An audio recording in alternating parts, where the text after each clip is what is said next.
Welcome to part 2 of the virtual regional seminar on operationalizing the integrated geospatial information framework, or the IGIF, for Asia Pacific.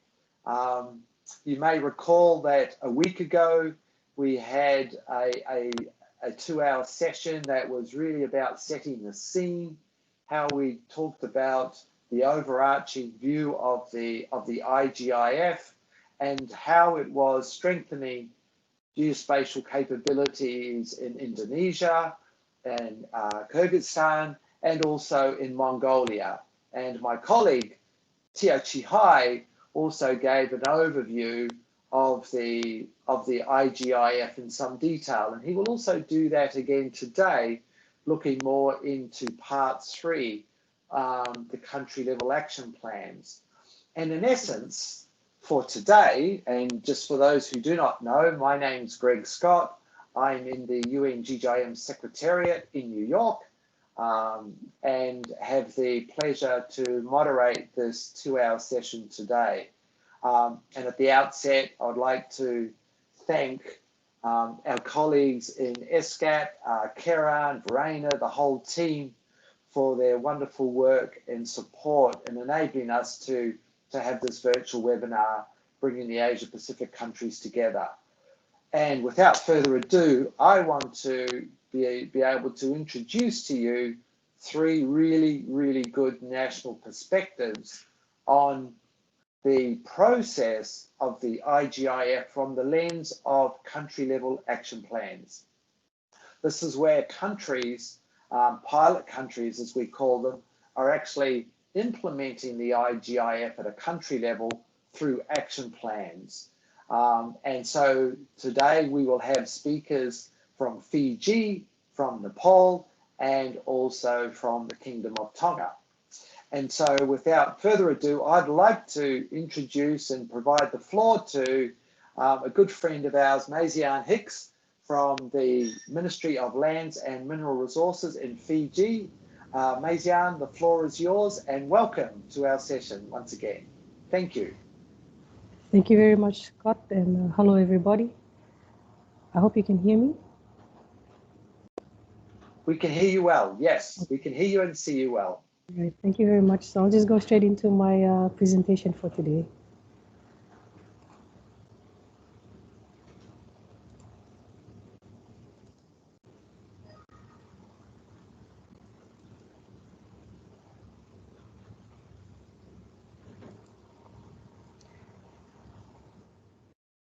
Okay, Pulavinaka, and greetings everyone. Just if you could let me know if you can see my presentation on the screen, please. We can, yes. Okay. Thank you. Well, just to reintroduce myself, Mazian Hicks, currently the Director of Geospatial Information Management with the Ministry of Lands and Mineral Resources, and I'm happy to be allowed to make a presentation to this experience in assessing and analyzing geospatial information, the national situation to design and develop the IGIF country level action plan. Hey, Mazian, sorry yes. to interrupt. We've lost your screen. Okay. We've lost your screen sharing at the moment. Can you see it, Anna? No. No. Okay. Let me just try that again. Maybe just try that again. Okay.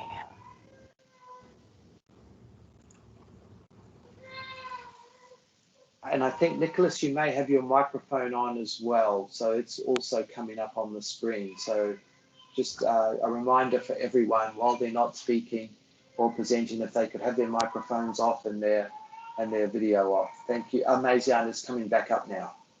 Is that okay? Yes, yes, okay. Perfect. All right, thank you. Okay, so the outline of my presentation is just in 3 sections. Just a little bit about Fiji, and some information. And secondly, I'd like to briefly describe our journey in geospatial information management and how we arrived to the project, pilot project on developing a country level action plan. And thirdly, what's our experience in assessing and analyzing our national situation for geospatial information. So you can see on the map, there's the little dot of Fiji. So we are an archipelago of around 300 islands, and we are located around 3,000 kilometers east of Australia and 2,000 kilometers north of New Zealand. We are tropical marine climate, and we have a land area of around 18,274 square kilometers and a population of 870,000. So we are blessed with forest, mineral and fish resources, with tourism, sugar and textile export driving Fiji's economy. Even though COVID-19 has greatly impacted our tourism sector, Fiji has looked at and ventured into other activities to keep the economy going.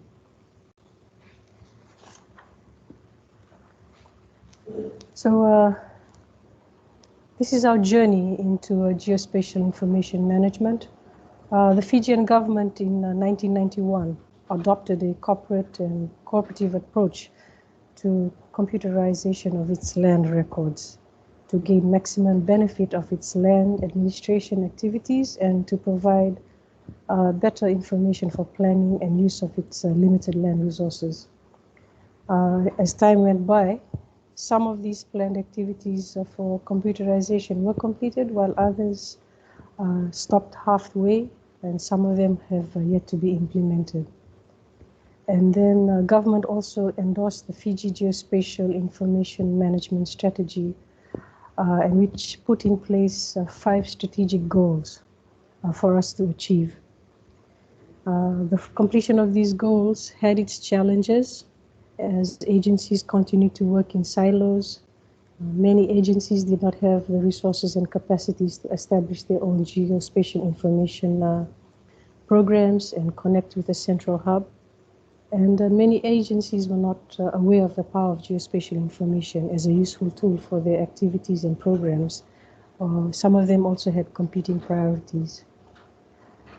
Fiji was fortunate to be a member of the UN-GGIM, and through many of the interactions with the UN-GGIM became a part of the UN Development Account Project to develop a country-level action plan to strengthen Fiji's geospatial information management arrangement for the 2030 Agenda for Sustainable Development and our national development initiatives. So using the resources provided by the UN-GGIM Secretariat and our resource consultant, Dr. Leslie Trainer, and Dr. Leslie Arnold and Mr. Tim Trainer, you can see there in the picture. The team here in Fiji were able to work on and complete the following: our current and desired performance, our baseline survey, the environmental scanning, our stakeholder identification and analysis. We were able to complete a stakeholder engagement workshop, work on our strategic alignment, our vision, mission and goals, and our gap analysis matrix. This exercise has brought about an appreciation of how an assessment and survey of the national situation on geospatial information is carried out. And it also equipped the team on thinking about ways to strengthen geospatial information arrangements for Fiji with the guidance of the UN-GGIM Secretariat and our resource consultants. As the team continued through this project, during our environmental scanning, we were able to recognize the importance of geospatial information, not only in our technical fields, but also how it could be used to support our national development initiatives that were highlighted in our national policies, such as our 5 and 20-year National Development Plan, our Green Growth Framework, our National Climate Change Policy, our National Adaptation Plan, and the National Disaster Management Plan. So the scanning of the internal and external factors, such as our national priorities, our legislations, and our policies, just to name a few, highlighted the impact of these factors on geospatial information management. And understanding the broader environment brought us to identify new opportunities and strategies or actions to deal with geospatial information issues in relation to the situation in Fiji. One of the many outcomes of being involved in this project was that through the information gathering activities and the analytical exercises, Fiji was able to re-establish links between the stakeholders within government, academia, private entities, and regional bodies for us to come together to identify our strengths, our weaknesses, and gaps in geospatial information for Fiji. The project also identified current and new stakeholders whose contribution to the stakeholder engagement workshop highlighted valid concerns and suggestions for strengthening geospatial information management in Fiji. This project also provided a structure through the project execution plan that could be followed, where identifying the key gaps or weaknesses were highlighted, they were taken into account, and they were documented, and with the guidance of our resource consultants, come up with strategies to address these gaps through the needs and gap analysis metrics.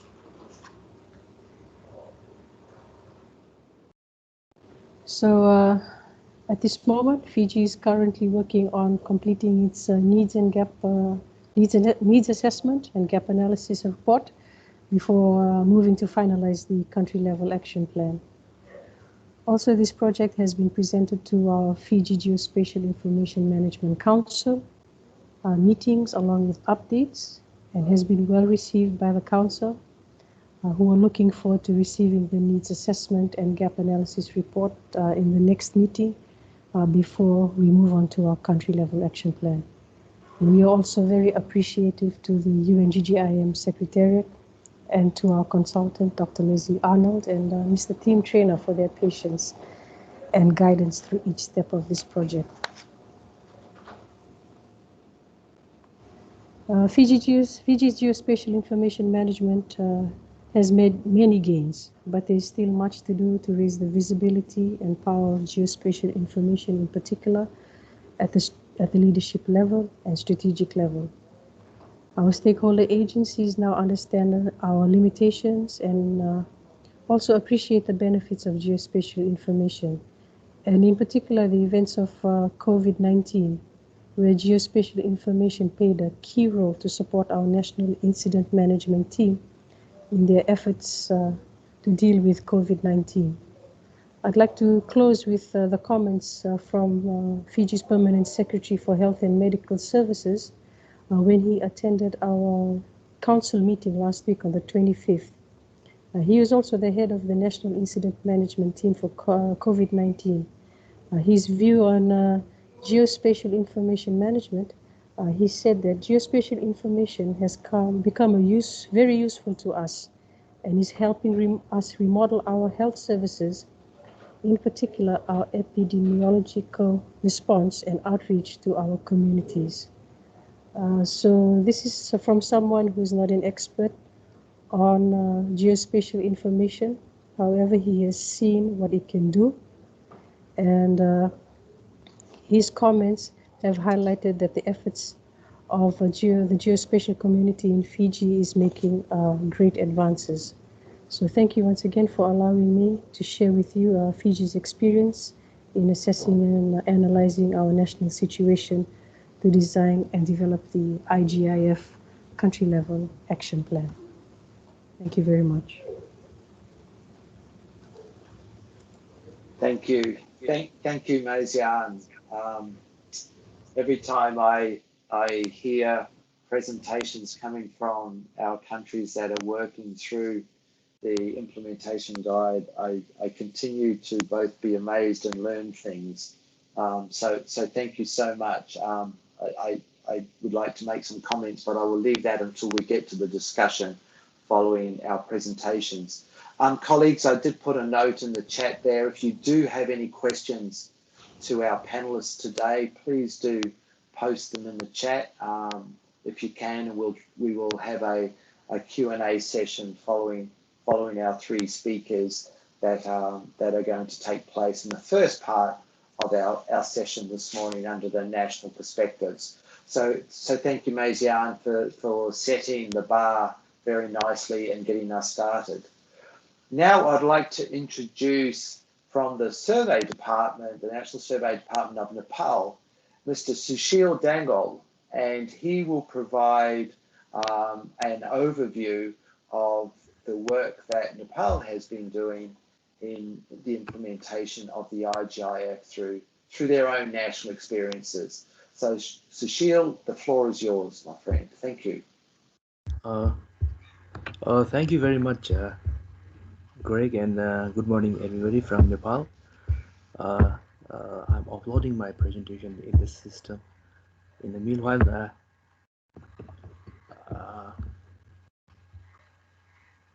okay. Hope everybody is good enough, and wish you all for a good health in this pandemic situation. I would like to start. Is it okay? Can you see my screen now? It has come up, yes. Yes, yeah, we can hear you well, and we can see your screen. So thank you. Thanks, Ashil. Thank you. Thank you, Greg. Today I'm presenting on the experience in development of country level action plan, what we have done till date, and what is the status of Nepal, and what we are planning to do. Before I start with my presentation, I would like to quickly go through my organization. Like the Survey Department is a national mapping organization which is responsible for all this mapping standardization activities, and we do the geodetic survey, cadastral survey, topographical survey, and the NSDI hub, and also the international boundary with China and India. And legally, the Act, Survey and Measurement Act guides or give the privilege for Survey Department to regulate all this mapping activities. So it is also the governing body for all this geoinformation management and all this special information. To start off with my presentation today, I will specifically focus on the development account project and at which stage we are and what we have done till date. As we all know, this is the capacity development program of the Union Secretariat, and it's aiming the enhancing the capacities in geoinformation management. So these are the strategic partners with strategic pathways, which all of us know, and we also strictly follow these strategic pathways to go towards the country action plan. And in these three components, to make it clear, we are at the stage of need assessment and gap analysis. We have conducted different surveys and closed group workshop to gather the information regarding the geoinformation management and all the status in Nepal. This is the common slides, and we have also seen this in the previous presentation. So Survey Department conducted all these activities during this period from the very beginning that we joined this project. Regarding this desired performance as designed by this design format, we conducted different stakeholder meetings, and then we including the government agencies, like we also conducted with the special information producers like Department of Mines and Geology, Forest Research Training Center, private sectors, and academic institutions as well. So we shared this questionnaire, and then we discussed together, and then we write up, or we concluded some major points from this discussion. Similarly, on the baseline survey also, we follow the same way, the standard format. We consulted with the different partner agencies. We gathered information, and then we analyze accordingly. As we go to the stakeholder identification, also we in the department as well, and also other line agencies, we discussed together, and then we identified like different organizations and categorized specifically, like who are the data suppliers or the producers, who are the data users, and then the business users like decision makers, interest groups, government organizations, and academics, and other media organizations. So we listed out who are the major stakeholders in this geospatial management. Regarding the stakeholder workshop, we conducted the closed group workshop for the initial time, because we just initiated this program, and what we planned is for the first time we just focus on the major stakeholders like mines and geology, Nepal Telecom, Nepal Electricity, and forestry research, like Kathmandu University, Tribhuvan universities, and all major academic institutions where they use the spatial information. So we presented the concept of IGIF and all these strategic pathways, and what is our goal to go in the future steps, and we presented there. We shared the questionnaire over there, and then we collected the questionnaire, and then we designed the metrics as well.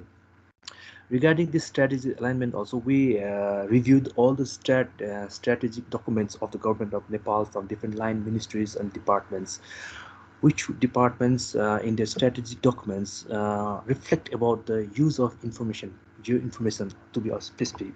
Like to list out some strategic documents, we listed out, like from the Department of Tourism, they have the tourism promotion documents, and like in the transparency, like sharing the geospatial information, also in economic development, like mapping the economical profile zones, or somewhere where is in the agriculture perspective plan.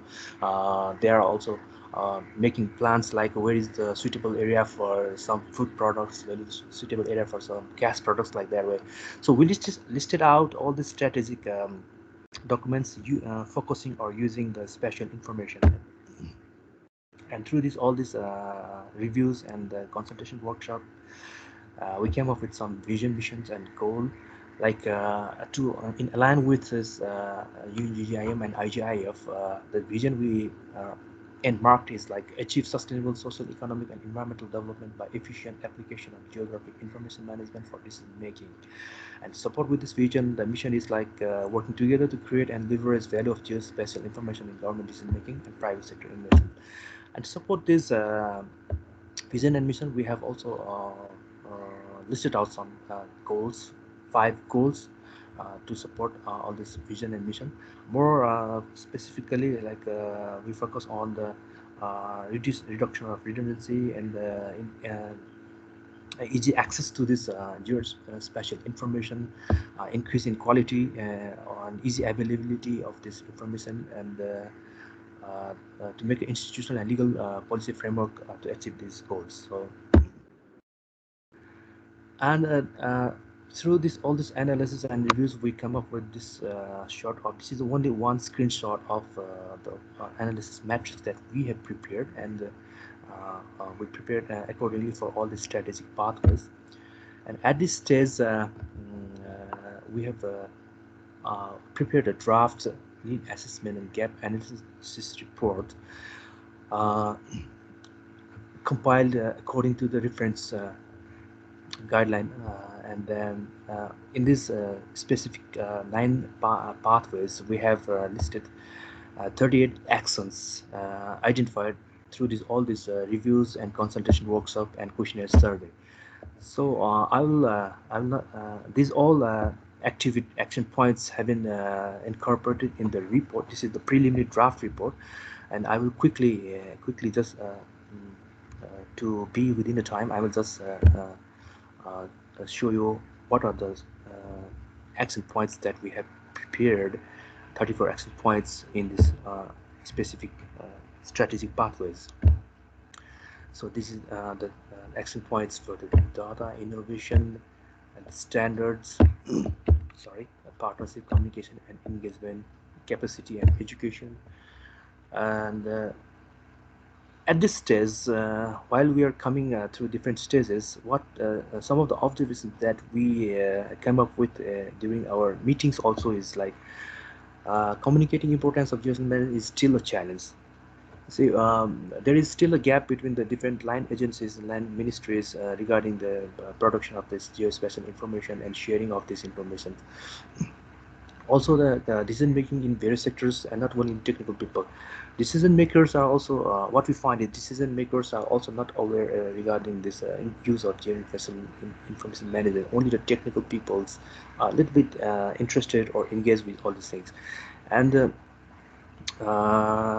like this the action plan will actually guide geographic information management in Nepal for many years to come.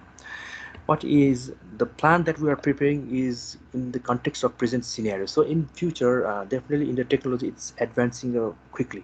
So what we feel is like this document should not be the full and final document. It might need to be revised in future in accordance with the technological advancement. And and this document, and development account project, what we felt is this is a very excellent tool and the documents, and I think at present it's only been implemented in some few countries, like 8 countries, and our observation is this would be very useful for other countries as well. At this stage, we would like to acknowledge the UN Strategy Division and Leslie Arnold, who have been continuously supporting us to come up to this stage, and Chia Hai to supporting us with this development account project and to develop this assessment report and the way forward. So after this, the draft report, we will discuss with some in closed consultation with some line agencies before we go to the big consultation workshop.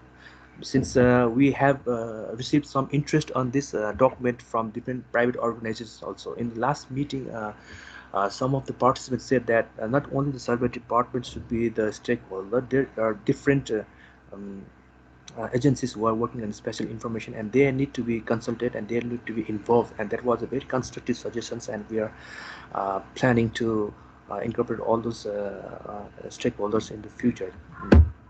Thank you very much for listening my presentation. Thank you, Greg.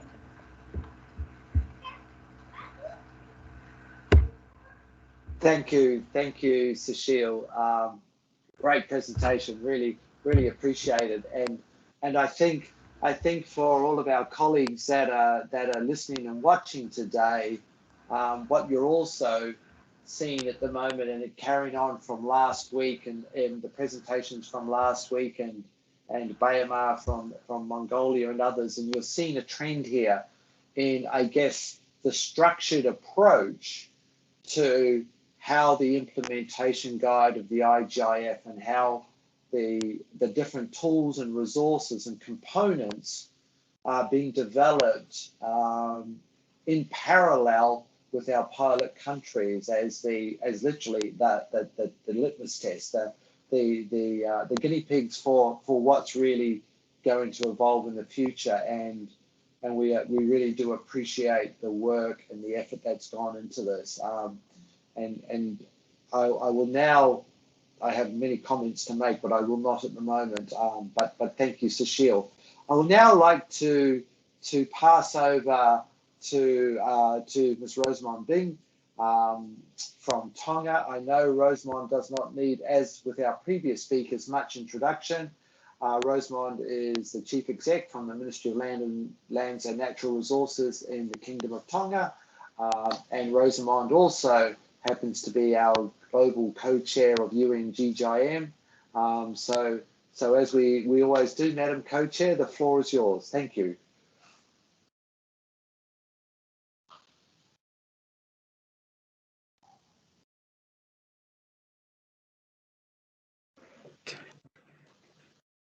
Thank you very much, Greg, and greetings, Malolele, and good afternoon from the Kingdom of Tonga.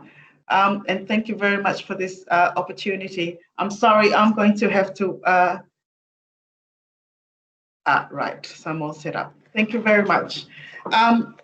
Greg has just mentioned the last meeting and the first 2 presentations, and the common theme that is running through the different presentations. So what I want to present today is a perspective as a CEO of a government ministry, and how our engagements of the Development Account Project is assisting us to develop our country action plan. Let me start from where we see the vision of our journey with the country action plan. We have now provided a sound vision for where we want to go with the country action plan, and that is to see a higher quality life for all Tongans, supported by accessible, accurate, and reliable integrated geospatial information. Underlying that would be our mission statement, and this is where we are aspiring to be somewhere between now and in the next 5 years, as we look at the first set of priorities for a 5-year action plan. We want to promote, we want to support coordination and collaboration to ensure that the IGIM is a mechanism and a tool to meet solutions at the local and the national level. So this is where we're at with our country action plan. I wanted to start with that first because it means a lot to myself and the team here in Tonga that we have reached this stage in our country action plan to have been able to develop and to, together with our stakeholders and our partners, agree on what the vision and what the mission is.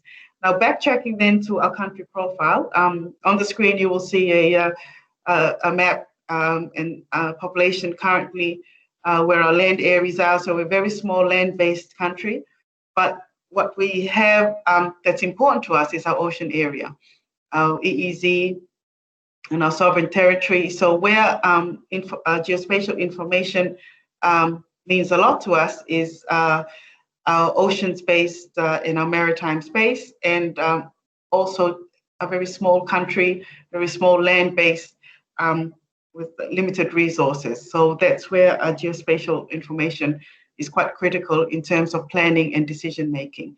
Now, why is the Ministry of Lands and Natural Resources taking the lead in this, apart from sometimes just being in the right place in the right time? And I say this because of our journey started together with our counterpart from Fiji, with Maisie and the Fiji team, and also our colleagues from the Pacific Geospatial and Surveying Council. Our journey started with a legal and policy workshop that was facilitated by Tio about 2 or 3 years ago.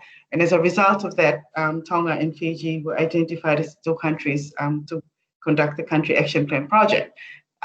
So here in Tonga, this ministry that I'm currently CEO of has the Land Administration Division, the Surveying Division, the Natural Resources Management Division covering water resources, offshore mining, coastal resource management, geohazard management. We also have the Land and Geographical Information System Division and the National Spatial Planning Authority. So our passion in this exercise and in this project that's provided us with very sound technical assistance is because we have a centralized land administration, land use planning, and land management ministry. So as a result, we are taking the lead in this project. I must say, the project has given us the opportunity to think beyond just the work of the ministry and to work much more closely and collaborate with other stakeholders, both in the private sector and in the public enterprises. This screen is really, we've all seen this. This screen should be Greg Scott's screen. We have a national anthem. This is Greg Scott. So every time he plays a presentation, we always see this. But I show this because this is where the structured approach that Greg referred to previously.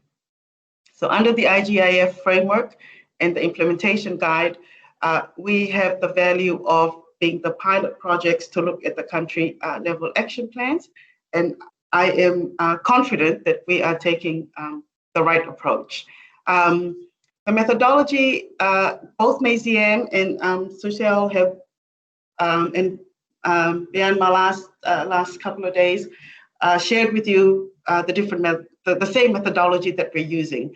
But I just wanted to share with you this screen, which is a survey questionnaire, and to comment on how critical this questionnaire was to our initial engagement with our stakeholders and our ongoing and continuing enhancement of that engagement. So through this methodology and having a questionnaire that was customized, it helped us and our stakeholders focus our thinking on what we saw were the strengths, what we saw were the weaknesses, and where we collaboratively decided where we want to be in the future. Mazian referred to the GIS Council. We're still in the infancy, so we have a GIS user group, and this is just a snapshot of who's involved with it. Our Ministry of Tourism, Agriculture, Fisheries, Public Enterprises, Energy, Climate Change. So we are strengthening this user group. We haven't quite got to the institutional executive level of a council, but I think it remains work in progress, and this is what suits us. And this is the value of the journey from the country action plan, and the methodology that we're using is that we're able to adapt and execute according to what we can accommodate and how we best approach this particular project. I think the needs analysis and needs assessment and gap analysis has already been described by the previous presenters, but what it, the value of the needs assessment was to be able to identify our stakeholders. We were able to review what the current situation is, and there were many gaps.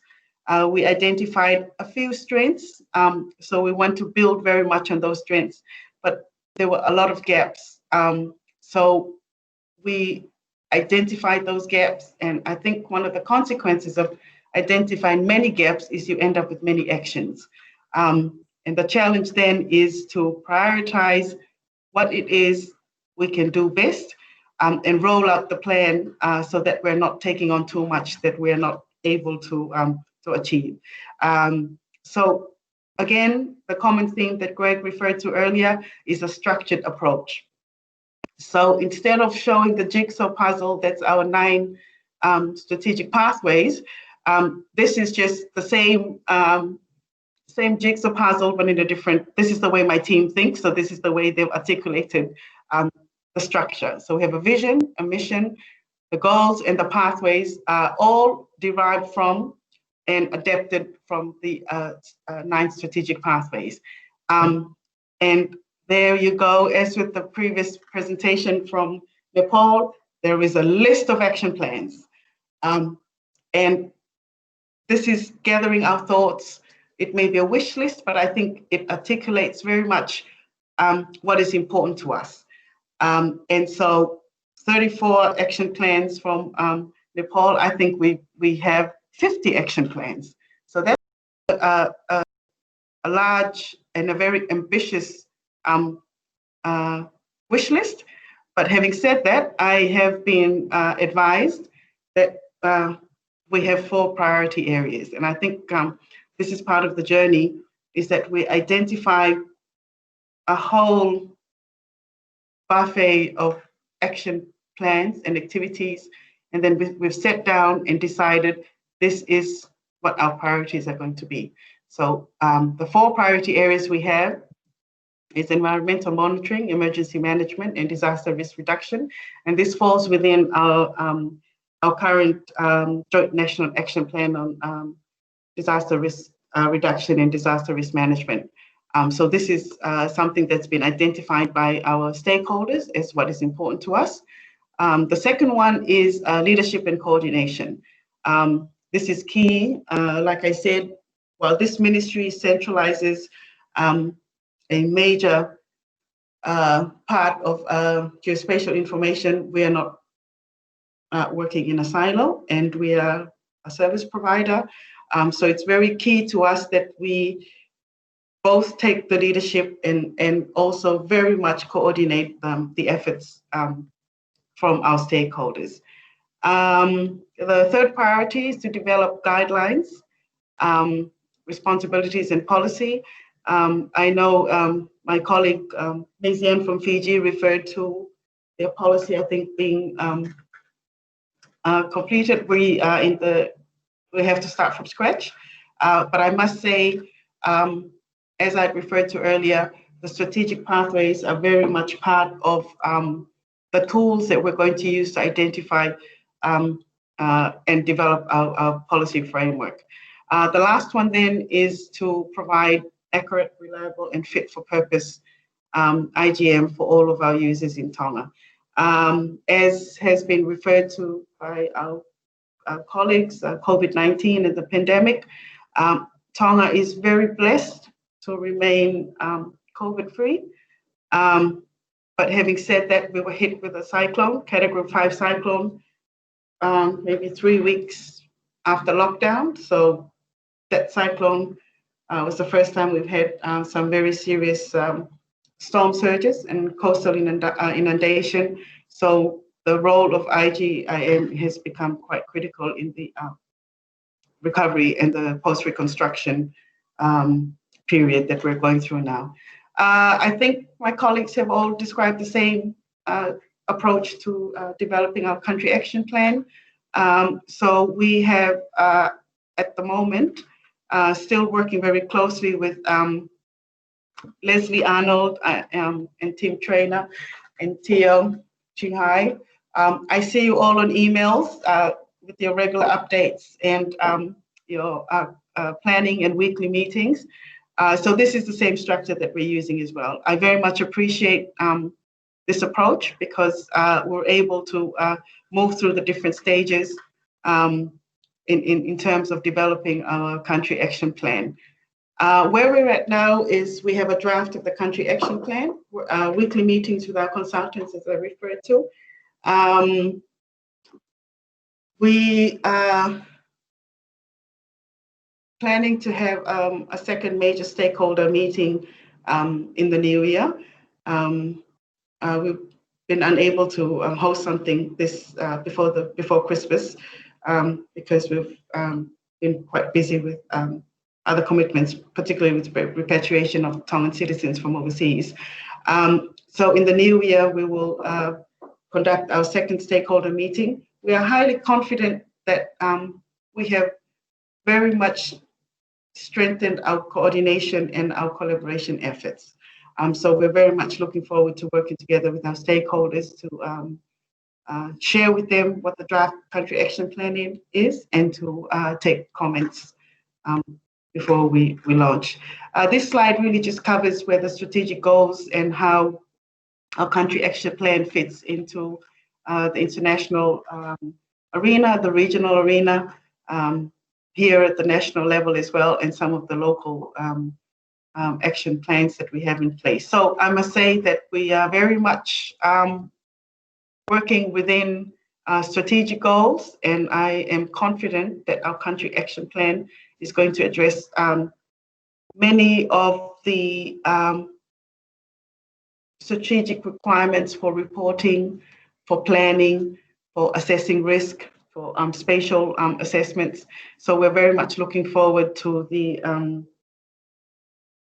completion of this exercise. I also want to share the same acknowledgements for the team that's been working with us, to Tio, Tim Trainer, and Leslie. But I also want to thank my team here in Tonga as well, because we started this together with Tio, and I've simply handed it over to a young dynamic team to work together with our consultants, and I must thank my team as well. Thank you very much. That's an overview from the Kingdom of Tonga. Malo.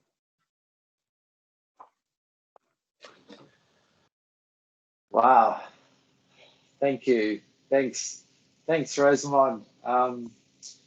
Colleagues, I do urge you, if you have any questions, to please post them in the chat, and then we can address them with the panelists. But if not, I'm quite happy to talk to what our presenters have just shown us, I guess, as someone who's very passionate about the IGIF. Colleagues, we're going to have an opportunity now for discussion and do that over the next 15 minutes or so. And then following that, we will actually have the legendary Tio, who will actually give quite a detailed presentation on all of the material and some of the aspects that we've just heard of by our three presenters and also from last week. And I will add too that we are very fortunate to actually have our UN consultants, both Dr. Leslie Arnold from Australia and Tim Traynor from the US in our session today, as they were last week. So welcome to you both, colleagues.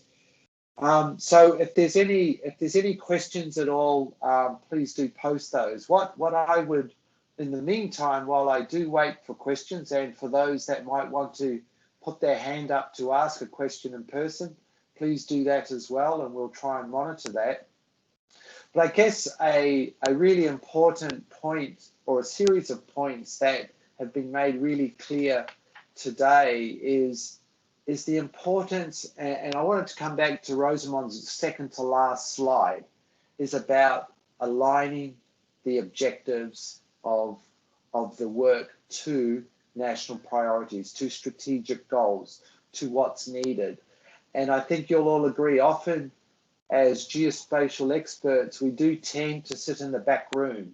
We do tend to go about our business and work with our data and our tools and our methods, and not often bring ourselves up into the limelight and the political level.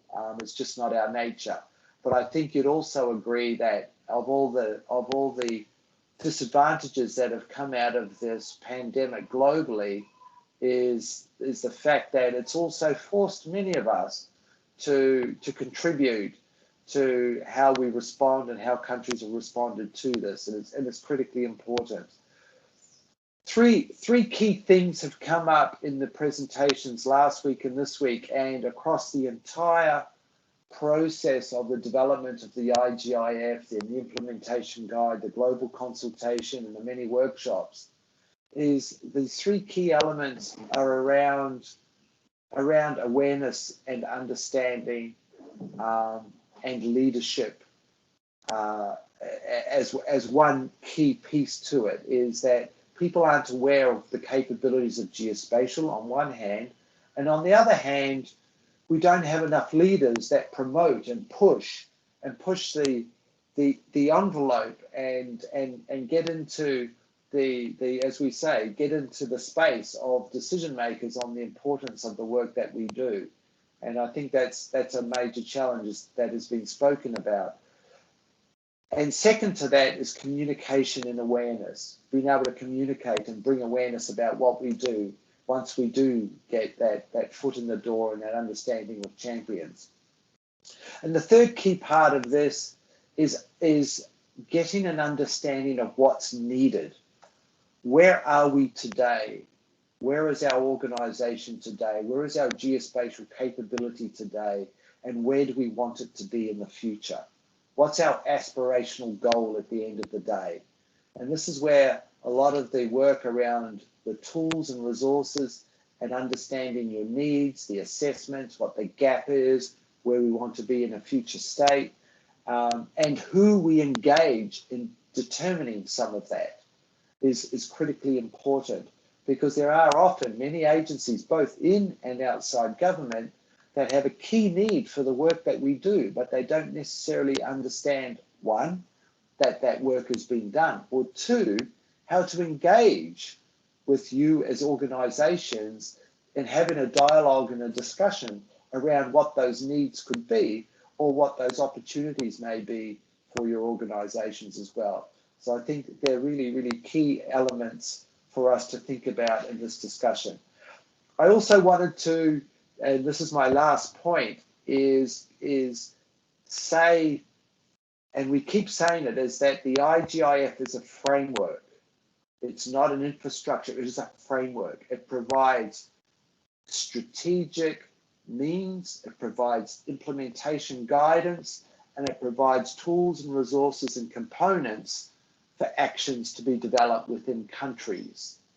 importantly, it's not a simple tick the boxes, go do A, do B, do C, do D. It's based on countries' own national needs and circumstances. And it's based on what they desire, what they need to do. And a really good example of that was where, as you know, with the 9 strategic pathways of the IGIF, we have it as a 3x3 jigsaw, and it has a mission and a vision and all of that. But what Rosamond has done in Tonga is they've shown that differently. It's the same pathways, it's the same objectives and goals, but what they've done is reconfigured it in their own way. They've customized it. They've used it for their own national requirements. And I think that's a key point for the IGIF, is that whilst we provide all of the guidance and the tools and the means and the resources, it provides countries with the opportunity to then use them as they see fit, to use what they want and not discard what they don't need to use. I think that's really important, to use language that's important and parts that aren't so important, to not have to worry about that so much. So I thought I'd just mention some of those sorts of elements as well, and I hope you've recognised some of that. Again, are there any questions at all? If not, I will just take a pause for a moment. If there's any questions to our 3 panelists, please let us know. Otherwise, we can move on.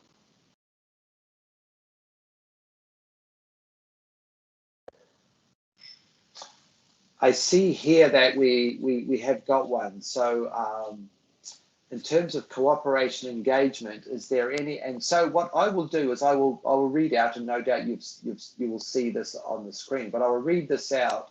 And Sarah Rudin from Indonesia, thank you for each of you. And I will start with Rosamond and then Sushil and Mazian, if you can provide a response. In terms of cooperation and engagement, this is a good one. Is there any political barrier in the development of the IGIF and the implementation strategy in your country? If so, what is the strategy to overcome this problem? So do you see any political barriers that you've encountered? And if so, have you managed to overcome those in your journey thus far in the IGIF? So first to Rosamond, your views, please.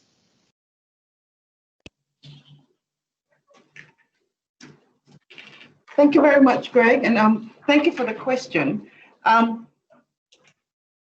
There is nothing like a pandemic to change the landscape, a political landscape. Priorities change. All of our efforts is targeted at COVID and at health.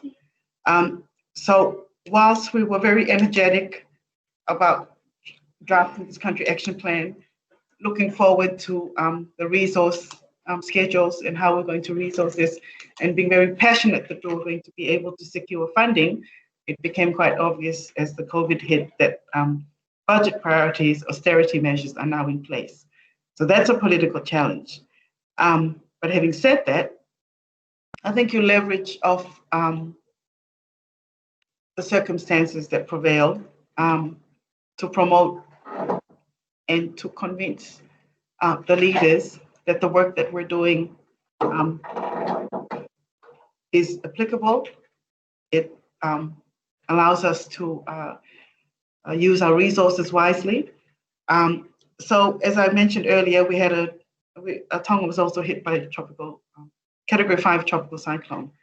That really was an opportunity to highlight further and to promote further what geospatial information can do as a tool, and to help government address some of the challenges in terms of reconstruction. So there will always be challenges, but I think there's also opportunities as well. And where we can, we promote, and I think we apply these tools, because that's the strategy, to convince the leaders that this is what we're here to provide for them. Thank you, Greg. Thank you, Rosamond. Sushil, any thoughts yourself as well? Yeah, thank you, Greg. Yeah, I would like to make some notes like regarding this political barrier to at this stage, politically or we have not faced any kind of barriers as such in preparation of this thing. The only thing is like because of this present pandemic situations, all this kind of gathering or consultation workshops or has been totally controlled by the government. So at present, this kind of programs could not be conducted. This is only the one issue, and I think this is the issues for all over the world. And regarding this cooperation and engagement, I think this is common in most of the countries. Like the data producers are a little bit reluctant to share their information. What the producers think is that this data is ours, and this is the only we need to use this, and no others maybe should be like had access on this, something like that. So we have seen such kind of impression in some of these data producers as well.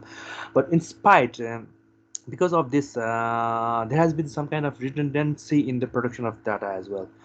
But in spite of this kind of situations, I've already said in my presentation that during our last consultation also and last meeting also, we have received some interest from private organizations, like their involvement in this preparation of this action plan, and they would also like to know what's happening in this IGIF and what the department is doing, and they want to be engaged in this preparation of action plan. So some hindrance is there at this present situation because of this common situation, and some reluctancy is seen, and but still there is the hope or the scope of engagement of private organizing NGOs in collaboration to collaborate with the survey department, which is National Mapping Organization, and supporting to come up with this action plan.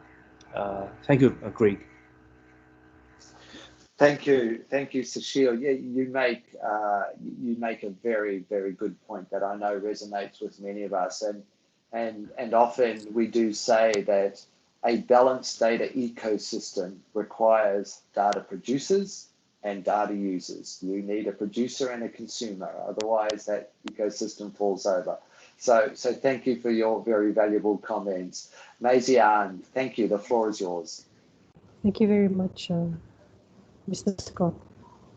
Just to respond to the question, for us, the barrier was just basically awareness of geospatial information in Fiji. I think until something difficult or a challenging situation comes to the country, and then they start looking for avenues on how to help address. And COVID-19 was an excellent example of that. When COVID-19, the first case, and the build-up to the other cases, we were able to demonstrate how powerful geospatial information can be and how useful it was.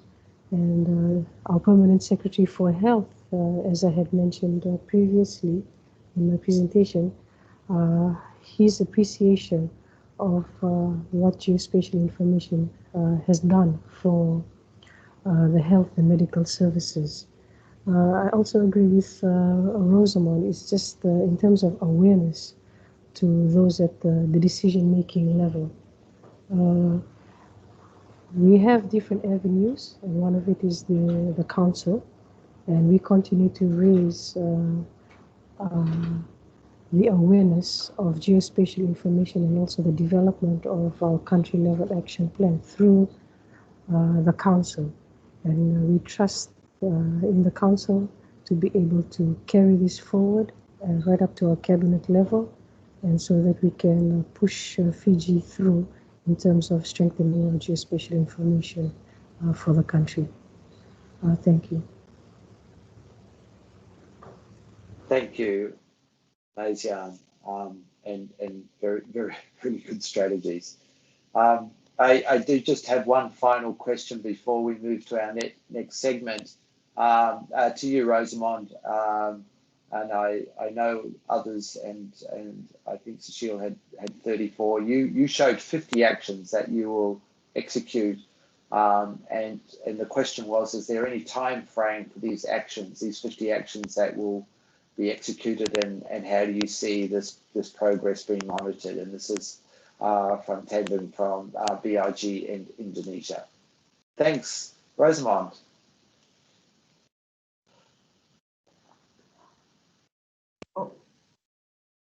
Thank you, Greg. Like I said, 50 is quite a buffet. But I'm expecting, as part of the country action plan in the final document, will be an implementation plan that will set out what the priorities are over a period of time. And I understand that our country action plan is going to be a five-year plan. Those 50 will not be achieved in those 5 years, but I think there is a rollout plan in terms of what will be the priority actions. And I note both, at least from the Nepal presentation, that one of the key priorities will be to set up the institutional arrangements so that we could at least have in place, for instance, the council, the Geospatial Council that Fiji already has. So they're building the activities based on what the council work plans were, whereas we don't have that. So that would be one of our priorities, is to set up the institutional arrangements and some of the governance arrangements in place. But I do appreciate that 50 is quite a lot, and it's quite ambitious, but I also understand, and I would expect that when we have our second stakeholder consultation, we would consider what resources each of the stakeholders has and who would take responsibility for certain activities, so that we could advance those actions. So I think the action plan will play a very key role in how we roll out those activities. Thank you. Thanks, Rosamond, much appreciated. For those that may not be aware of the numbers, the IGIF actually has 7 principles, 8 goals, 9 strategic pathways, 36 key elements, and 165 actions in the guide. So there is quite a list of resources that goes with that. So it's quite considerable. Thank you to Mazia and to Cecile, to Rosamond. Thank you for those national perspectives. I think building on those from last week, they've been incredibly insightful, and I hope our audience is getting an understanding of the benefits that can be derived from the IGIF. I think what's important to recognise too, that it's a two-way street, is that the benefit you get out of it is commensurate with the resource and the effort that you put into it as well, and that's always important to ensure sustainability of a national geospatial program.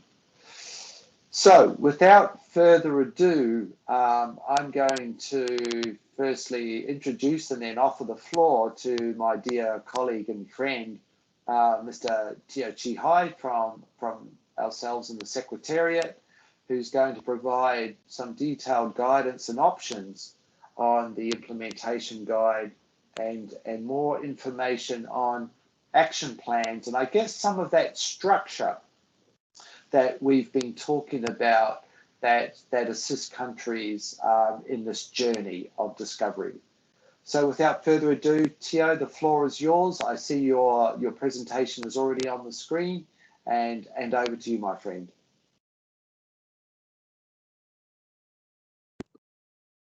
Thank you, Greg. Yes, I have to unmute myself. Sorry about that.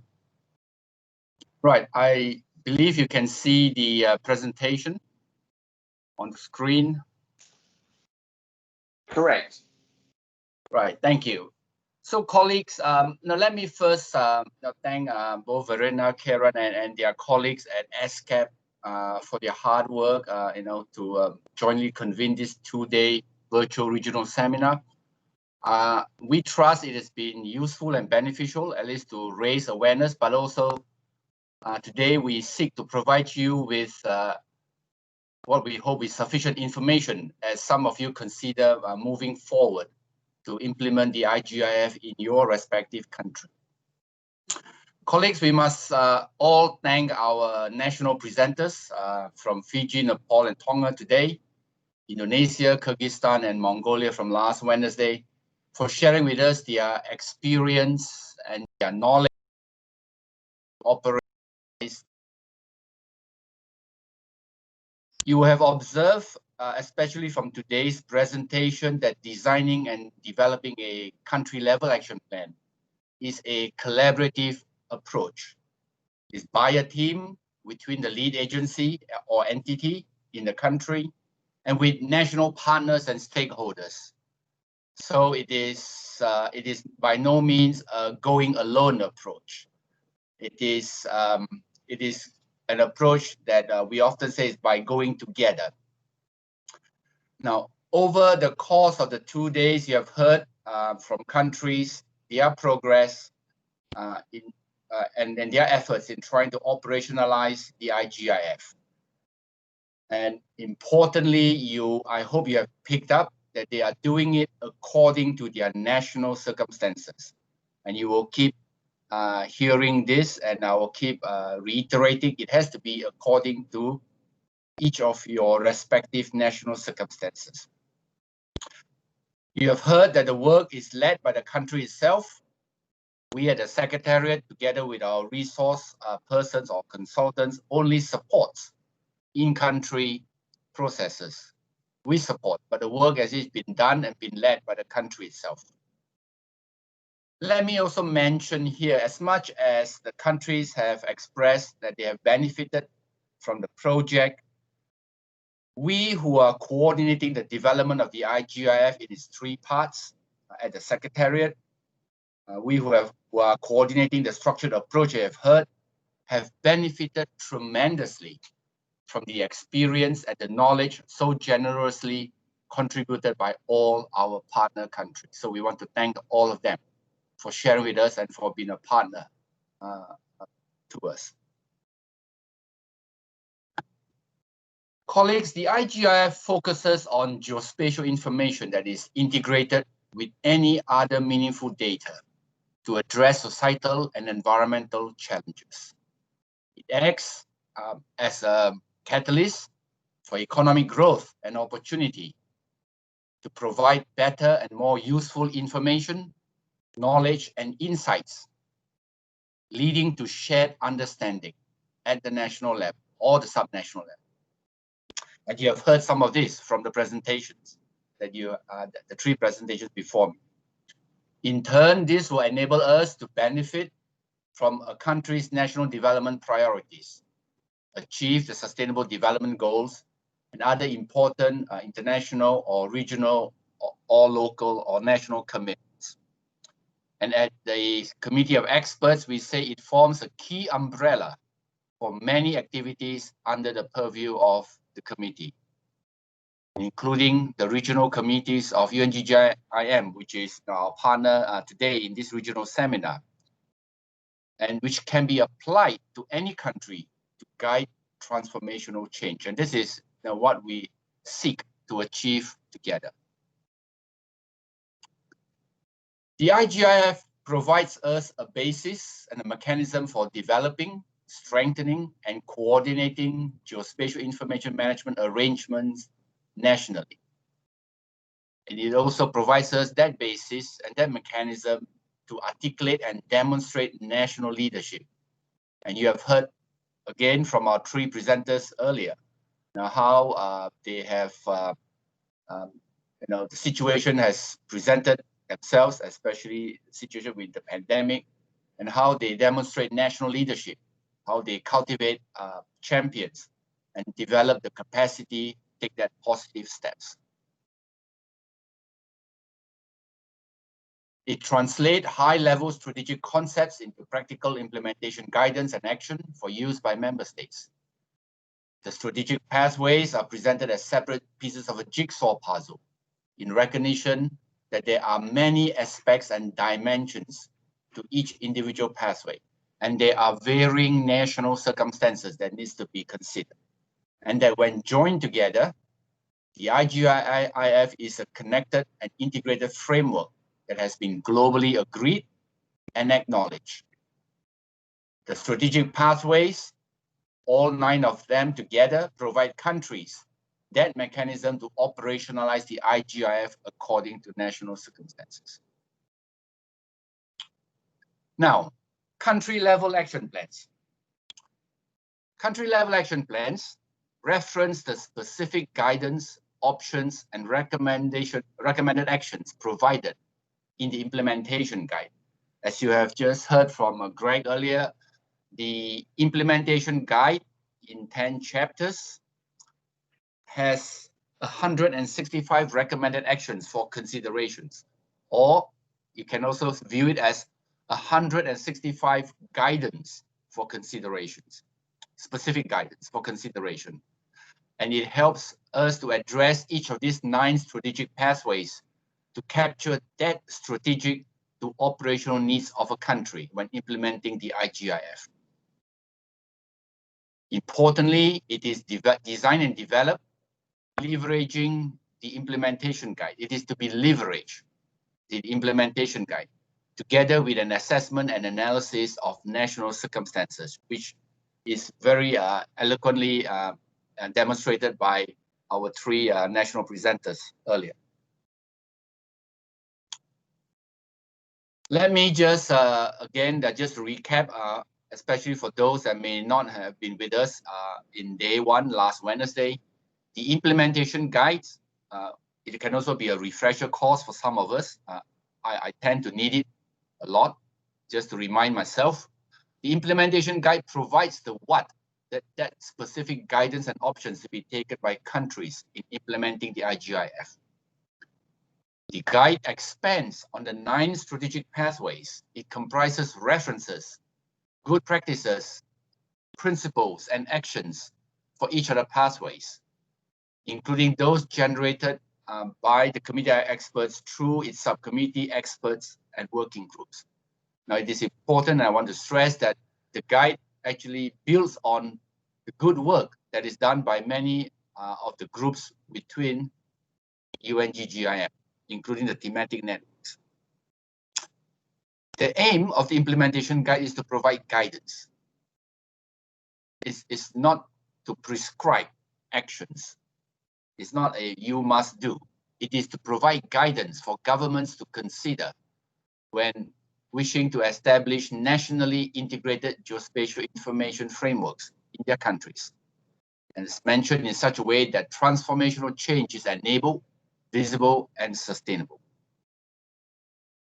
The guide can also be used to improve your national geospatial information management arrangements, or to coordinate arrangements so that there can be better alignment between the existing national agency capabilities and infrastructures. So the guide can be used to develop, to improve, or for those that consider themselves somewhat mature, to coordinate their national activities in geospatial information management.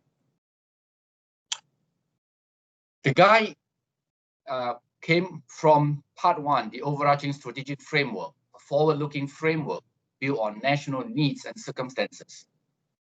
That this part 1, the overarching strategic framework, provides the strategic messages that allows us to communicate with policy and decision makers, that articulates the value and the benefits of integrated geospatial information management. It sets the context of why geospatial information management is a critical element of national, social, environmental, and economic development. It has vision and mission.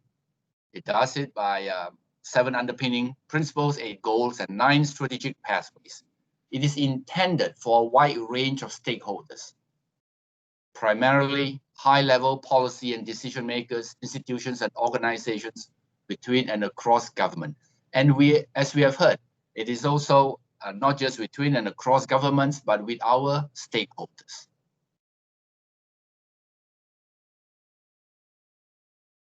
Operationalizing the IGIF is through a country-level action plan.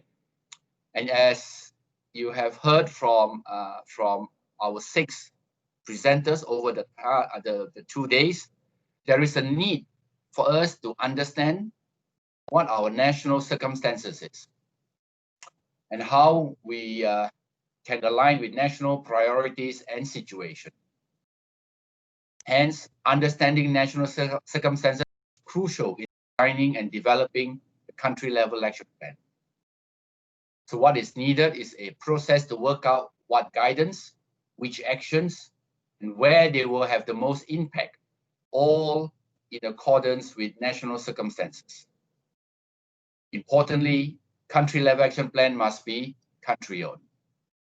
And so if you could see, apart from the diagram on the screen, we have part 1, part 2, then we have part 3. And in between part 2 and part 3, leveraging from the implementation guide and the overarching strategic framework is a process, and you have heard it, is a structured approach that we are recommending to assess and analyze your national circumstances. And in the process, as you have heard from Mazian, it is also a capacity and capability development process where the institution itself improves its capability and capacity. So countries prepare and implement the IGIF with their own country-level action plans. And I stress, with their own country-level action plans. We at the Secretariat have no wish to write one for you. We have no wish to develop one for you or to present one to you. You need to develop your own country-level action plans. It is a process of establishing and developing an IGIF for your own country, beginning with specific plans that align with the nation's priorities and circumstances. It is a plan, right? It's a national plan for action leading to the operationalization of the IGIF. It includes elements such as economic impact and value of geospatial information. It identifies investment needs and priorities. And as a question by our colleagues from BIG, a sequence implementation or an implementation schedule through short, medium, and long-term activities. And you have heard from Rosamond of Tonga that their 50 actions is going to be sequenced over 5 years, and also potential funding sources. So the action plans can be viewed and should be viewed as a requirements document for national implementation.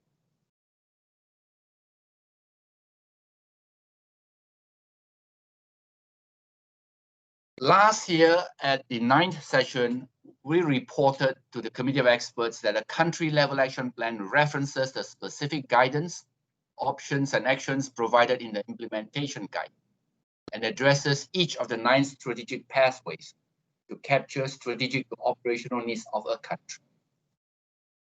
The action plan is expected to comprise a series of components, including but not limited to. There will be a vision. We suggest there should be a vision, mission, and goals. There should be, the leadership and lead entities should be identified, or lead entities be identified, partners and related stakeholders, the strategic drivers and the rationale, the why, governance mechanism, including laws, regulations, and policies, value proposition, socio-economic, environmental benefits, prioritize and sequence implementation activities, timeframes, and milestones, costing, budgets, allocations, and funding sources, including if there need to be any extra governmental funding. What are the critical success factors? The component on risk assessment and mitigation plan, understand the risk involved. And importantly, monitoring, evaluation, and reassessment. And you have heard from our colleagues from Nepal about the need to revisit the action plan. It's a dynamic and a living document. So these components are by no means definitive or exhaustive. It is intended to be developed by a country for the country in accordance with their national circumstances and priorities. But we expect that a national, a country-level action plan to comprise, if not almost the majority of these components, and it could be more as identified by the countries. Colleagues, the approach piloted with 6 partner countries, 4 from the Asia-Pacific region, namely Fiji, Mongolia, Nepal, and Tonga, is self-paced. It promotes discovery and learning through the process of assessing and analyzing their national circumstances. It is supported with resource materials and tools that are presently still being, it was developed by the Secretariat, but it's been refined at the present moment in partnership with these countries.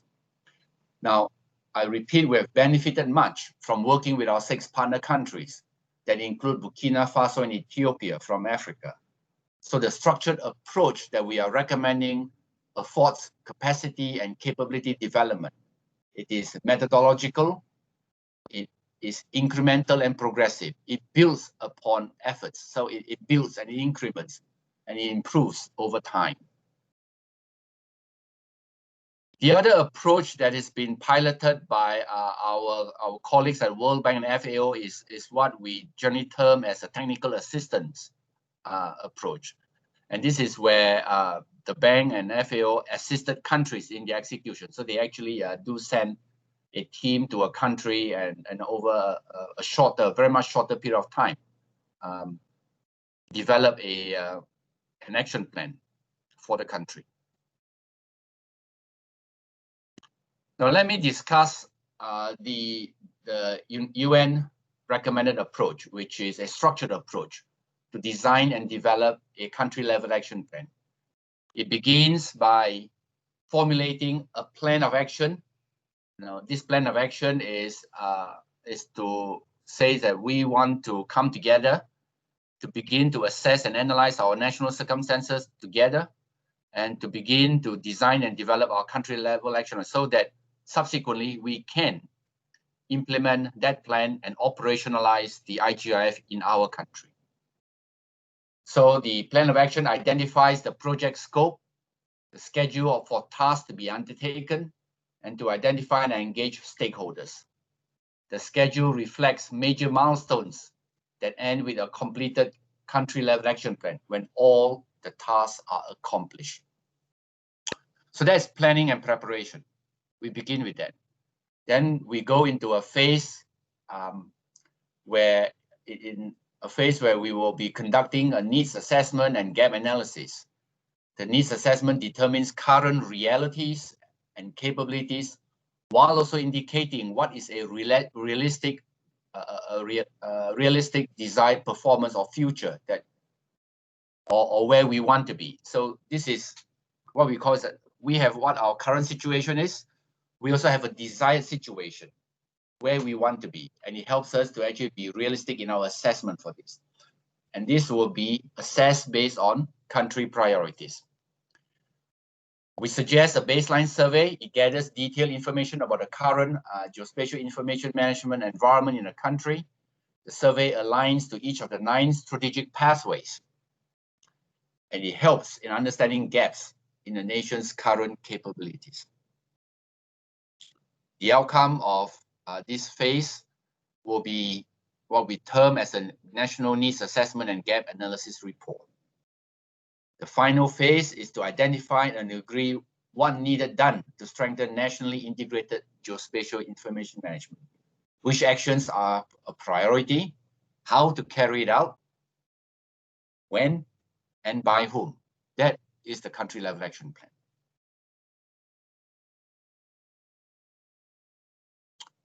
For each of the phases, there are a series of recommended tasks. Now, part of this, if you can see on the screen now, we are recommending a series of tasks under each what we term as phases. As you embark on this structured approach, do note that some of the tasks may already be completed and are and if you're a completer, for example, in some organizations, you already have a mission, a vision, and you have goals, and that is fine. And you assess and you say that no, there's no need to actually change that, and so it just simply added to the plan. So if you look at that task, for example, some may have already carried, due to a situation or circumstance, a baseline survey of your geospatial information management capabilities, and that's fine. It's flagged as completed. Take that results, that output, and use it, consume it as part of this structured approach. What we are suggesting is a very structured or methodological approach to gather information, to improve awareness as part of the planning and preparation phase, and to help in the design and development of the country level action plan. In the process, we have learned from our partner countries. It is also a process of learning and discovery. You discover many things about your organization, about the operating environment that you have to deal with. So if you could see, we have this, and I'll present the the structured approach a little bit differently. We are recommending that there are a series of phases, and we are recommending 16 tasks to be carried out as you go through this in a structured way, so that you can actually come up with a country level action plan. So in phase 1 is planning and preparing. We suggest that you do a project initiation, pre-needs assessment. You may need to have some initial consultation, sounding out with partners, potential partners or stakeholders, as you have heard from the presentations before me. Identify your stakeholders, and then prepare that plan of action. Then you go through a series of tasks that will help you to gather information, to understand what your national circumstances is. This will be a realistic assessment of where you are at in each country and what you wish to be, or where you want to be. So you see there a series of tasks or activities that you can do as part of the assessing and analyzing your national circumstances. And then once with that information, with that knowledge, you begin to embark on designing and developing your country level action plan. Again, by looking at the strategic pathways, looking at an exercise to consider what are the resources you need, budget estimation, develop an implementation schedule with milestones. How are you going to phase the implementation? What are the success indicators? And then finally, you prepare your country level action plan. Our colleagues mentioned about some of the resources and materials or tools that has been made available to them, and they have been gracious. We actually have been developing these resources or these tools together with them. They may not realize it, but actually they are actually assisting us in this development. Let me just show you some. Then we are refining it at this present moment. We have been developing over a course about 1.5. We are refining it, and we really need to have this available to any country that wishes to actually embark on the process of designing and developing their country level action plan. For example, phase 1 under planning and preparing, recommended task 2 is talk about stakeholder identification analysis. Colleagues, if you know how to do a stakeholder identification analysis in our country, please proceed. You actually do not then need this resource or this tool that we have developed. But this is mainly useful to those who wish, who may not know where to start. So this will be a good reference document, or may wish to actually have some ideas to complement and supplement what they have. And this is also a good reference document in that instance. So in this resource material that we've developed, we will tell you what is the purpose of this exercise. We suggest a method that can be considered, that you can use. Then we tell you step 1, we suggest step 1, how you identify your stakeholder categories. Okay, and then you go on step 2, you list your stakeholders. We suggest a simple table for you to actually list it. Colleagues, these are resources, these are tools, these are references that you can actually refer to.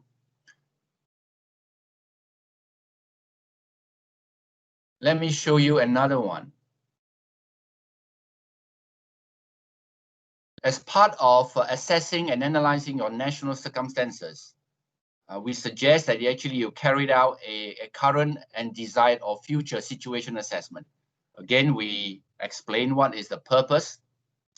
We suggest a method, and feel free, colleagues, to take the method, adapt it, modify it, customize it to your national circumstances. This is what we are suggesting. Now, if you do not know where to start, use this as a resource, as an initial starting point. If you think that this is useful, you can also use it wholesale, take it completely and use it. So we suggest actually a method of using what we call a due response survey. So for example, we have goal, 7 principles, 8 goals. So we have the 8 goals here. So 8 goals, effective geospatial information management. You can actually customize or adapt this document according to your national circumstances. Put in whatever wording or whatever goals you wish that actually ensures that you do have effective geospatial information management in your country. Current performance, a simple, 1, 2, 3, 4, 5. A statement as you go through, you have a current performance, your desired performance. There's a statement, you just actually assess. There's no right or wrong. There is no good or bad answer. There is no high score or low score. It is your assessment. And we do not compare one country's assessment against another country's because there is no comparison. You are doing it according to your situation, according to your circumstances.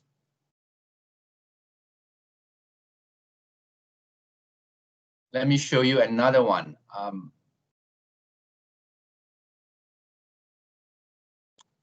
A baseline assessment.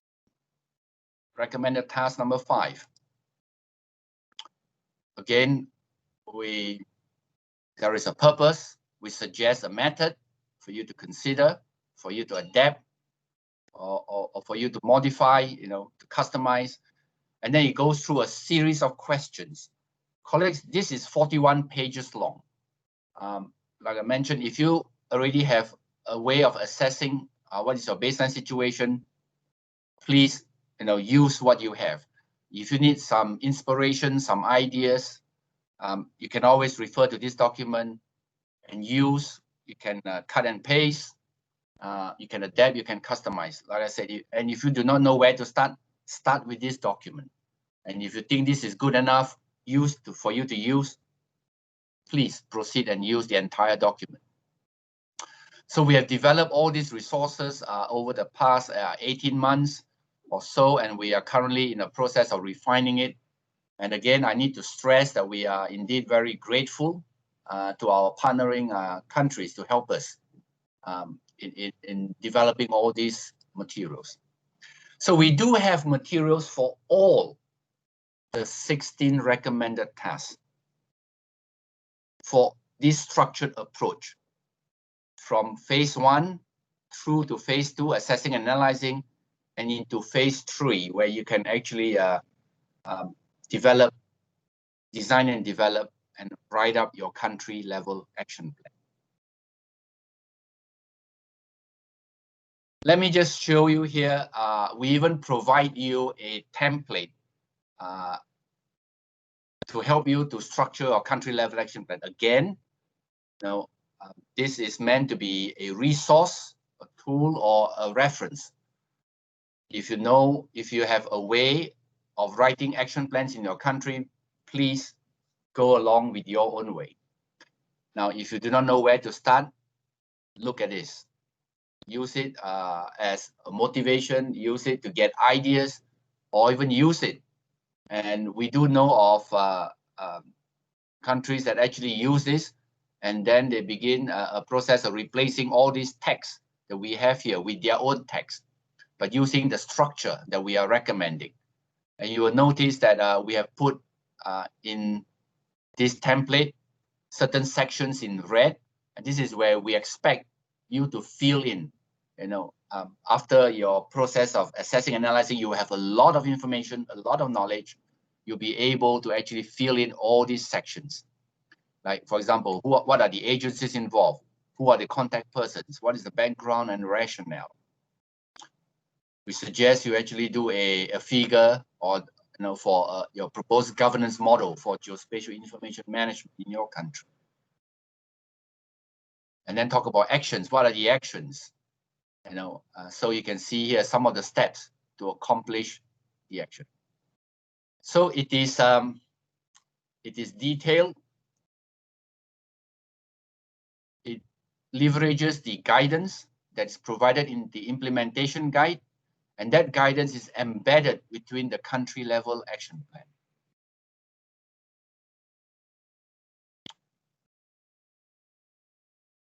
So colleagues, I hope I've given you enough information to help you to understand the structured approach that we are suggesting, we are recommending in a way to translate the strategic framework, leverage the implementation guidance to develop and design, develop your country level action plan so that you can begin to operationalize IGIF in your country.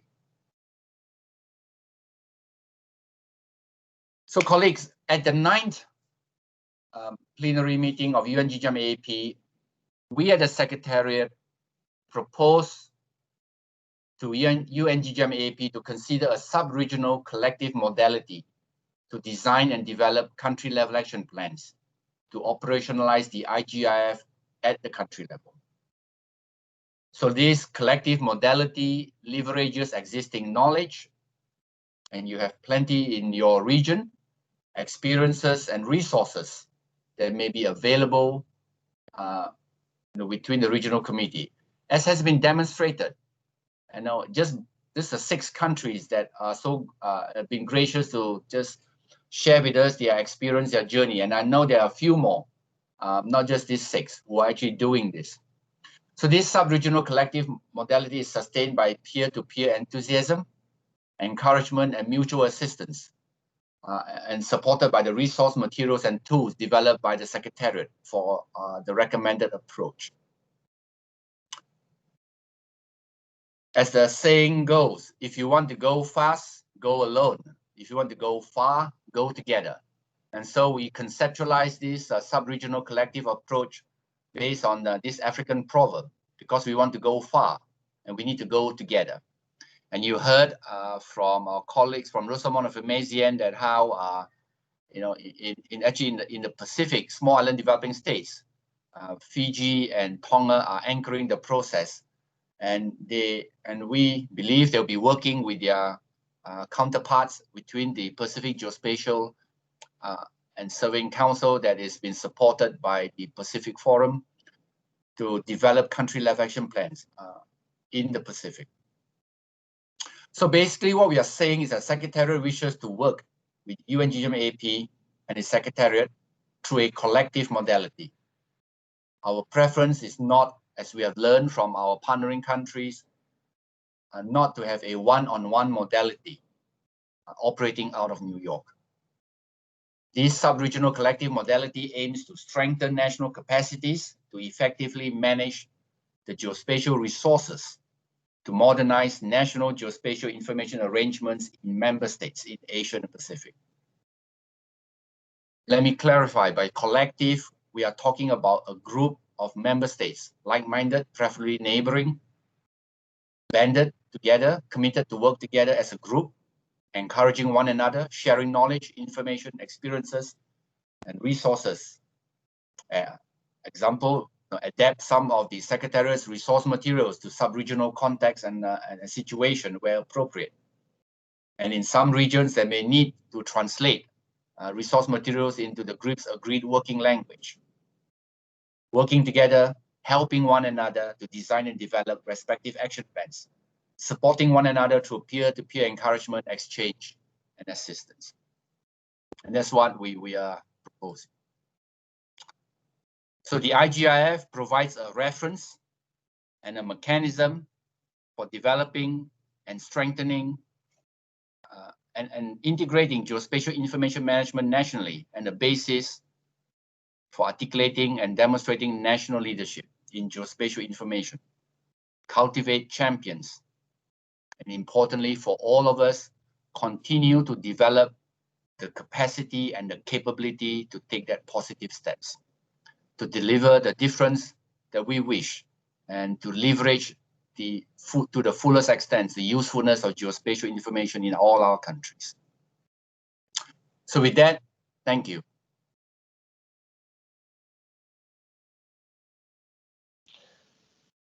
Thank you, Tio. Thank you for a wonderful presentation, and obviously, colleagues, you'll see that it was also very, very detailed. I guess a key point is that I know that many of you listening will know the IGIF very well, will be part of the more than 700 that have been in one of our regional or sub-regional workshops that we convened over predominantly the year of 2019, including in the Asia Pacific region, hosted by Malaysia. But there'll be a number of you that have probably seen this for the first time. I guess to a degree overwhelmed by the amount of information that's here.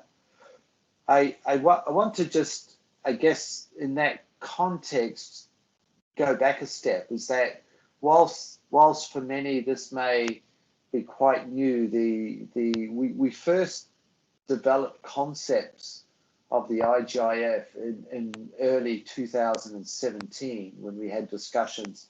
I actually had discussions with the World Bank in March 2017. So we're now 4 years into a journey which is maturing very, very quickly. The overarching strategic framework, part 1, was adopted by the Committee of Experts in August of 2018. And it's taken us 2 years to develop the implementation guide. And the reason being is the overarching strategy was but 26 pages, whereas the implementation guide is some 10 chapters with many hundreds of pages of documents that will be digital in nature and linked. The concept of the action plans has really been a parallel development, and that's really, as we've always said, is where the rubber hits the road, where you take strategy and implementation into action, and that's what's critically important.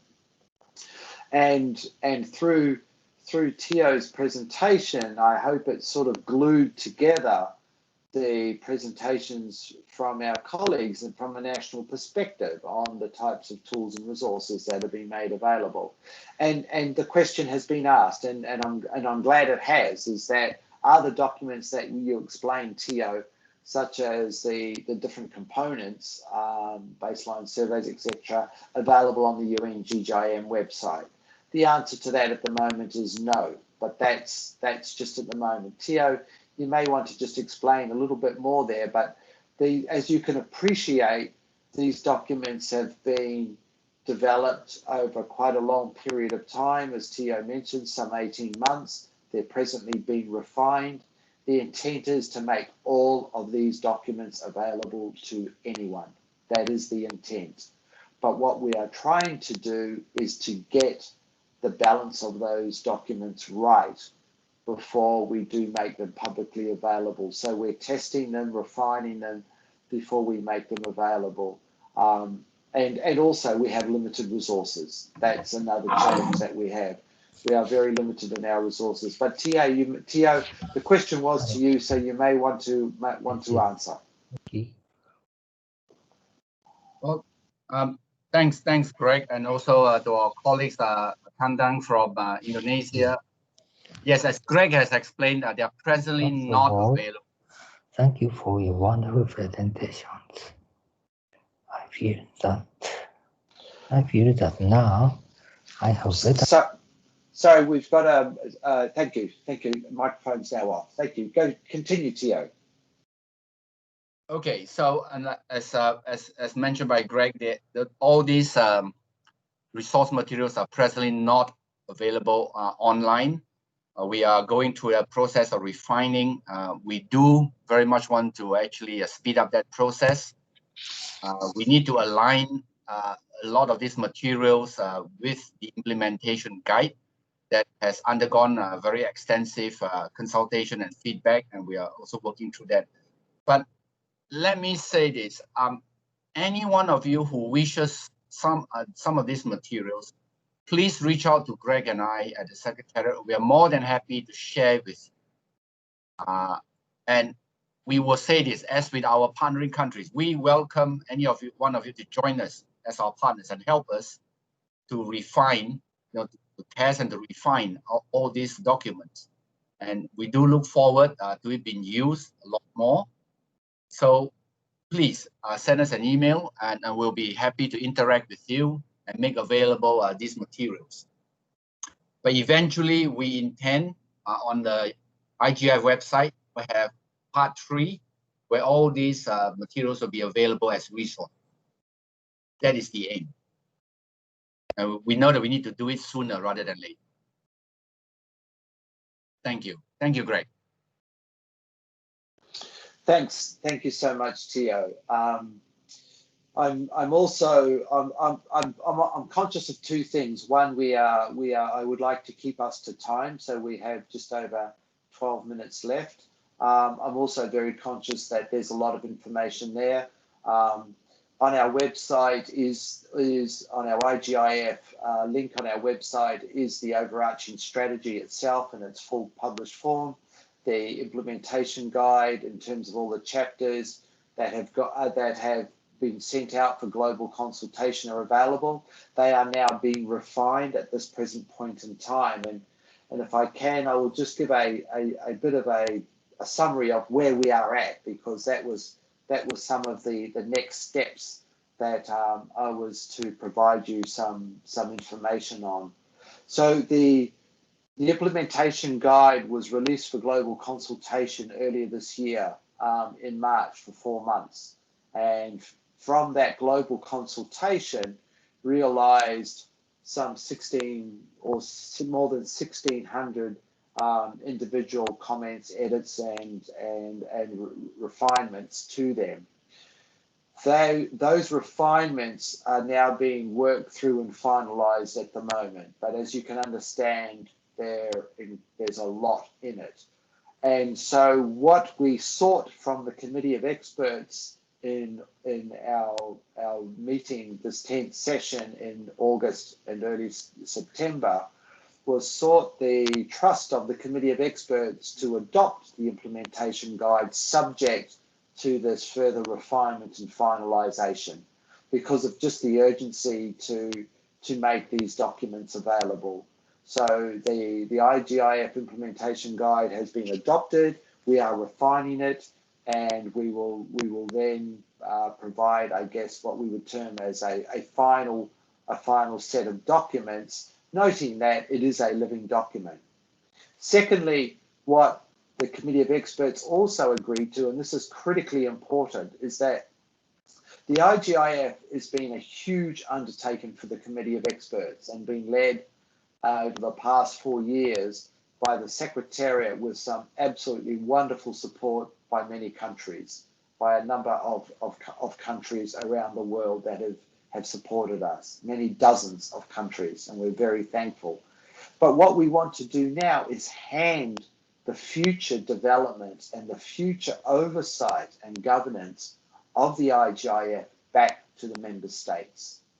And so the committee has agreed to the establishment of a dedicated high-level group of experts under UN-GGIM to provide that strategic leadership, coordination, and oversight to ensure that the success of the IGIF is able to be maintained, and so that we can also mobilize needed resources and continue that momentum and refinement of the IGIF as a continuously evolving process. It does not stop.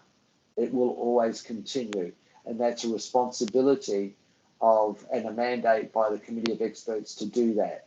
So that dedicated high-level group of experts, what we're terming as the HLG-IGIF, is presently being constituted. We're going through the modalities to define terms of reference and how that would be constituted, and we suspect that will probably occur early next year, within the first quarter of next year. But it's incredibly important that the IGIF and the development of the country level action plans through our partners in the regional commissions and the regional committees continues into the future, and that's valuably important.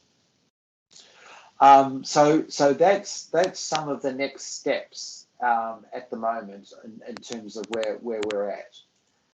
I'm just checking. I'm not seeing any more questions. So in that respect, then, given that there are no more questions, what I'd like to do is now take the opportunity to provide our colleagues as the Vice President of the Regional Committee for Asia Pacific to provide some closing remarks and some thoughts perhaps on our virtual seminars on operationalizing the IGIF. So I'm not too sure if Mr. Oki Sochi is online or available, or one of his delegated colleagues from the Geospatial Information Authority of Japan.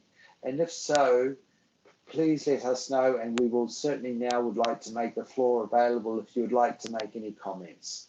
So we'll just pause there with the hope that may be possible. Sorry folks for not having my camera on.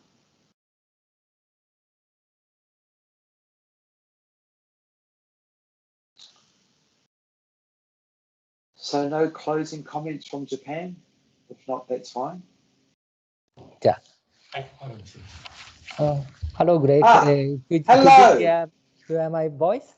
Okay. Yes. Hello. Good to see you. See you. Then I'd like to present a short comment. Hello, everyone. This is Oki from Japan. I'm honored to be here again to deliver the closing address to you. First of all, thank you for your wonderful presentations. I feel that now I have a better understanding of IGIF through the 6 countries' presentation concerning country-level efforts under the framework of IGIF. Concerning various things in relation to IGIF, give us a framework of thinking that can be shared. By referring to the various frameworks, we can think of each other's problems as our common problems. This is evidence that IGIF works as a framework, just like the Sustainable Development Goals. Here, I'd like to say thank you again, the presentators from 6 countries: Indonesia, Kyrgyzstan, Mongolia, Fiji, Nepal, and Tonga. And also say thank you to Mr. Teo Chihai and Mr. Greg Schott from UN headquarters. By the way, in UN-GGIM, I'm acting as the co-chair of Working Disasters.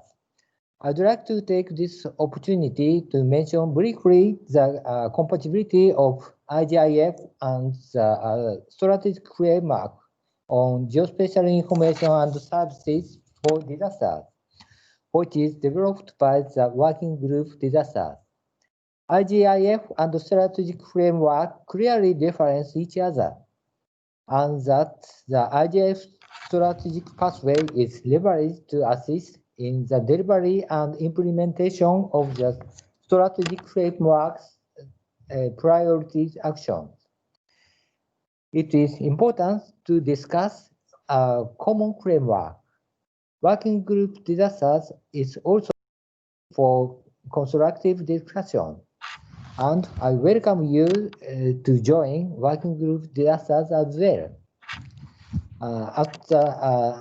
At last, I'd like to say, let's take over the pandemic of COVID-19 and see you next time. Thank you. Thank you. Thank you, Oki-san. Thank you. Nice to see you again as well. Colleagues, at this time, I would like to draw this virtual seminar to a close, but before doing so, I'm going to take the liberty of handing back to Verena, who's been working tirelessly in the background, and if we could, I would like to give Verena a round of applause. So please, virtually, from all of us, Verena, a round of applause to you for your wonderful work and support in the background for us to be able to convene this regional seminar. And we know that your organization and emails and efforts and presentations and presenters has been absolutely brilliant. We really do appreciate it, and I know that all will join me in saying that this would not have been possible without your support. So for that, we are truly grateful.